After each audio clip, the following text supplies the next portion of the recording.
Ah, la pause café. Ce petit moment qu'on aime tant. Cette petite parenthèse dans la journée qui nous permet de nous retrouver, de discuter, ou simplement de reprendre des forces. D'où vient cette coutume de notre quotidien ? Qui a eu cette idée ? Mais d'où ça vient la pause café ?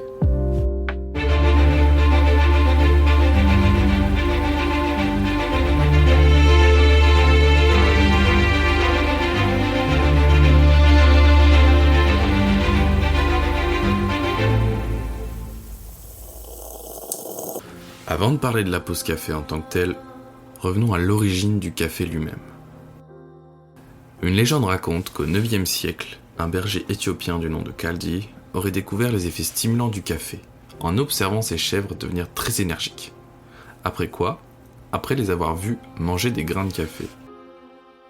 Suite à ça, il décida donc de tester ces grains sur lui-même. Rapidement, la consommation de café s'est répandue au Moyen-Orient. Dès le XVe siècle, les cafés appelés kahvekhane ont vu le jour dans l'Empire ottoman, devenant des lieux de discussion et d'échanges culturels. Le café avait ainsi déjà cette vocation de rassembler les gens, une tendance qui n'a cessé de croître avec le temps. La pause café telle que nous la connaissons aujourd'hui est apparue beaucoup plus tard. En fait, c'est au début du XXe siècle, dans les usines américaines, que la pause café a été institutionnalisée. Les employeurs avaient remarqué que les travailleurs étaient beaucoup plus performants et concentrés après une petite pause. L'idée a vite fait son chemin, et dans les années 1950, la pause café est devenue un moment officiel dans les entreprises. C'est d'ailleurs en 1952, la Pan American Coffee Bureau, une organisation de promotion du café, a même lancé une campagne publicitaire aux États-Unis avec le slogan « Don't miss your coffee break ». Littéralement, ne manquez pas votre pause café. En Europe, la pause café a pris un visage un peu différent, notamment en France et en Italie, où le café a toujours été synonyme de plaisir et de convivialité.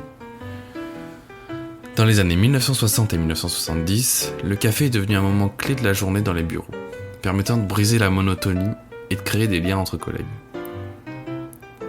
En France, la pause café est même devenue une institution, bien au-delà d'un simple besoin de caféine. C'est un moment où on discute, où on partage des idées et parfois même des informations stratégiques pour le travail. Bref, c'est une petite bulle de sociabilité dans la journée de travail. La pause café est devenue bien plus qu'un moment pour boire du café. C'est un rituel, un moment de déconnexion. Elle permet de réduire le stress, d'améliorer la concentration et de renforcer les liens entre collègues. Plusieurs études ont même montré que des pauses augmentent la productivité, et la pause café fait pas exception. De plus, c'est un moment d'échange informel, des discussions qui naissent autour de la machine à café. Ça peut parfois mener à des idées innovantes, des collaborations ou simplement renforcer l'esprit d'équipe. Comme exemple, j'ai envie de vous donner Caméra Café, la série. La série qui reprend vraiment la pause café. Aujourd'hui, la pause café s'adapte aux nouvelles générations et aux nouveaux modes de travail. Avec le télétravail, elle devient virtuelle. Les pauses café s'invitent parfois sur Zoom ou sur Teams. Certaines entreprises ont même mis en place des coffee breaks virtuels pour recréer des moments de convivialité à distance. Et demain, qui sait ? Peut-être qu'avec les avancées technologiques, nous aurons des machines à café intelligentes qui sauront nous proposer la boisson parfaite en fonction de notre humeur et de notre niveau de stress. Ce qui est sûr, c'est que la pause café a encore de beaux jours devant elle.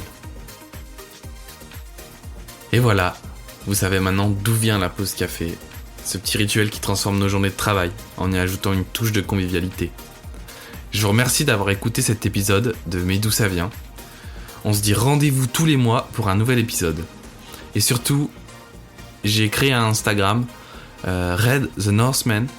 N'hésitez pas à aller vous abonner si ça vous intéresse. Je publie une publication pour vous dire quand les podcasts sortent. Et venez vous abonner, ça donnera de la force. Merci. Et surtout, n'oubliez pas de vous poser la question, mais d'où ça vient ?